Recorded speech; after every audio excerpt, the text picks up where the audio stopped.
स्कंद पुराण का रेवा खंड मार्कंडे बाबा श्रवण करा रहे हैं धर्मराज युधिष्ठिर को। मार्कंडे बाबा श्रवण करा रहे हैं धर्मराज युधिष्ठिर को कि शंकर कैसे प्रकट हुए, शिव कैसे आए, शंकर कैसे आए, कैसे पहुंचे हैं।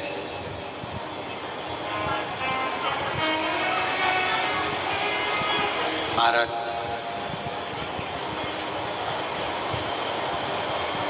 जिस भूमि पर संत, साधु, गुरुजन, तपस्वी जन तप करते हैं, तपस्वी तप करते हैं, उस भूमि पर ओमकारेश्वर बाबा का प्रागट्य होना। और बहुत ध्यान देना,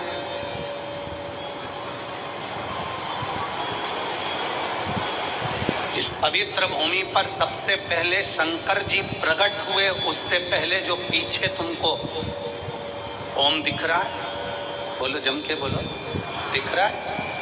इस भूमि पर मेरे देवाधिदेव महादेव का शिवलिंग प्रकट हुआ।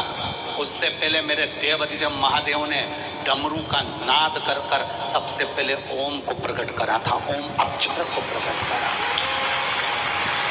किसके लिए? ऐसी क्या जरूरत पड़ गई मेरे देवाधिदेव महादेव को कि 12 ज्योतिर्लिंग में कहीं पर शंकर भगवान वाणी नहीं बोले, 12 ज्योतिर्लिंग में कहीं शंकर भगवान ने अपने शब्द नहीं दिए, 12 ज्योतिर्लिंग में कहीं शंकर भगवान ने अपने शब्द का घोष नहीं करा, 12 ज्योतिर्लिंग में शंकर भगवान ने कहीं ओम अक्षर नहीं दिया, 12 ज्योतिर्लिंग में कहीं शंकर भगवान ने ओम का नाद नहीं करा। केवल 12 ज्योतिर्लिंग में से एक ज्योतिर्लिंग ओमकारेश्वर ऐसा है जहां शंकर भगवान ने ओम का नाद नहीं करा।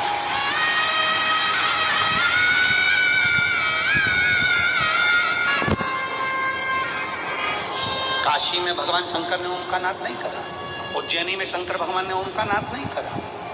12 ज्योतिर्लिंग के चरित्र को उठाकर देखिए, 12 ज्योतिर्लिंग के पूरे चरित्र का स्मरण करिए, 12 ज्योतिर्लिंग के पूरे वेद और पुराण का शास्त्र का अध्ययन करिए। कहीं पर भगवान शंकर ने ओम का नाद नहीं करा। केवल एक मां रेवा का तट, ये पवित्र भूमि ओमकारेश्वर की, जिसमें सबसे पहले शंकर भगवान ने ओम का नाद किया है।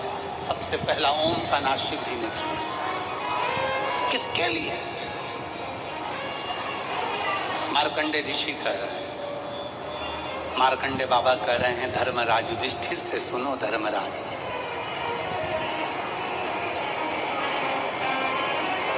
साठ 60,000 राक्षस, असुर, दानव एक साथ एकत्रित हुए और उनका नाम कालके हुआ।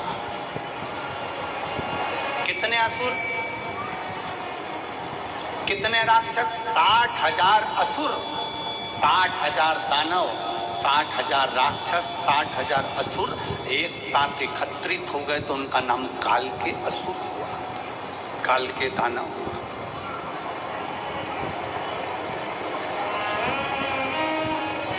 अगस्त ऋषि भगवान शंकर की भक्ति में लगे रहते थे। अगस्त बाबा तो अगस्त बाबा थे। शिव की उपासना उनकी निरंतर चल रही है। अगस्त ऋषि ने देवाधिदेव महादेव के साथ में माता पार्वती का स्मरण किया, माँ को याद किया। जैसे अभी हमने कथा में कहा था कि माँ के रूप में माता पार्वती जी मंदिर में, देवालय में, शिवालय में बैठी, और बहुत जरूरी है।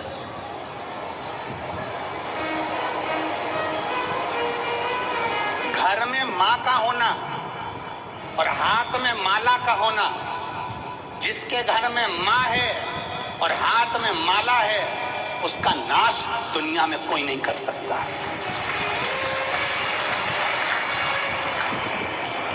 जो अपनी माँ का आदर करता है और हाथ में पड़ी हुई माला का आदर करता है, जो माँ का आदर करता है और गले में पड़ी हुई कंठी, गली में पड़ी हुई माला का आदर करता है।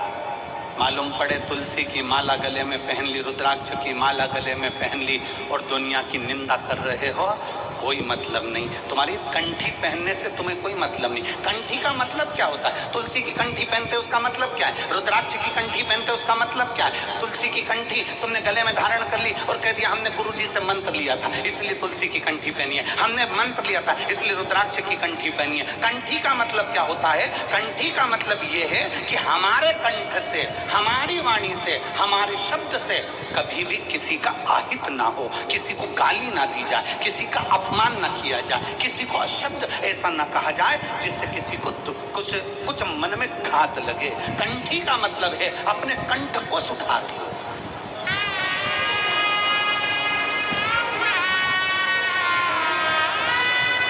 अपने कंठ को सुधारना मतलब कंठी का। मंगलसूत्र का क्या मतलब है? चलो री मेरी जीजियों निमाड़ वाली, बोलो तो जरा जल्दी। मंगलसूत्र का क्या मतलब? गले में जो मंगलसूत्र बना रहता है उसमें काले मोती, लाल मोती और बीच बीच में सोने के मोती पड़े रहते हैं। मंगलसूत्र का मतलब है कि तेरे गले में ये जो मंगलसूत्र पड़ा हुआ है, मतलब तू अकेली नहीं है, तेरे साथ पीछे से कोई तुम्हें बल देने वाला, कोई तुम्हें ताकत देने वाला पीछे से तेरे साथ कोई ना कोई कदम मिलाकर चलने वाला तेरे साथ चल रहा है। ये मंगलसूत्र। और मंगलसूत्र में जो काले धागे हैं, सोने के दाने हैं, काले दाने, सोने के दाने, फिर काले दाने, फिर सोने के दाने, लाल दाने, फिर सोने के दाने, ये हमें बताते हैं कि हमारे मंगलसूत्र को देखकर अगर एक जैसे काले काले के दाने मंगलसूत्र में नहीं होते, एक जैसे सोने सोने के दाने मंगलसूत्र में नहीं होते, उसमें काला और पीला, काला पीला, लाल पीला उस मंगलसूत्र में दाने होते हैं। वो ये बताता है शादी के समय पर जब दूल्हा दुल्हन के गले में मंगलसूत्र पहनाता है तो मतलब मंगलसूत्र का मतलब वो दूल्हा दुल्हन के गले में इसलिए पहना रहा है कि तुम मुझसे शादी कर रही है। इस मंगलसूत्र को देख लेना, इसमें आधे दाने काले हैं, आधे दाने पीले हैं। अर्थात जिंदगी एक जैसी नहीं चलती, कभी काली जिंदगी रहेगी, कभी पीली जिंदगी रहेगी, कभी सुख की जिंदगी रहेगी, कभी दुख की जिंदगी रहेगी। मैंने तेरे गले में मंगलसूत्र पहनाया है, मैंने तेरे गले में मंगलसूत्र धारण कराया है, इसलिए तू ये अंदाजा लगा कर रखना कि मंगलसूत्र का एक एक दाना एक जैसा नहीं होता। मंगलसूत्र में भी काले और पीले दाने होते हैं, सोने के और काले दाने होते हैं, लाल और काले दाने होते हैं। उसी तरह अपनी जिंदगी में भी अच्छे दिन और बुरे दिन आते रहते हैं, घबराना नहीं। मंगलसूत्र में आखिरी में एक नीचे कटोरी आ जाती है। A lot of women in India. बोलो जम के बोलो जरा, जी हो, सही है गलत है? पर एक निवेदन आप सबसे करेंगे, हम पहले भी व्यासपीठ से करते हैं, आज भी कर रहे हैं। सोने की कोई चेन, कोई मंगलसूत्र, कोई अंगूठी, कोई महंगा पर्स, कोई पैसा लेकर आप कथा के पंडाल में बिल्कुल मत आओ। आप तो मेरे बाबा के होकर आओ, मेरे शंकर को लेकर जाना है। इसलिए जब हीरा रूपी डायमंड, जब शिव पुराण रूपी मिल रहा है तो तुम्हारे कीमती सामान को अपने अपने घर में छोड़कर आया हो। मत, बिल्कुल मत आओ, उसको लेकर नहीं।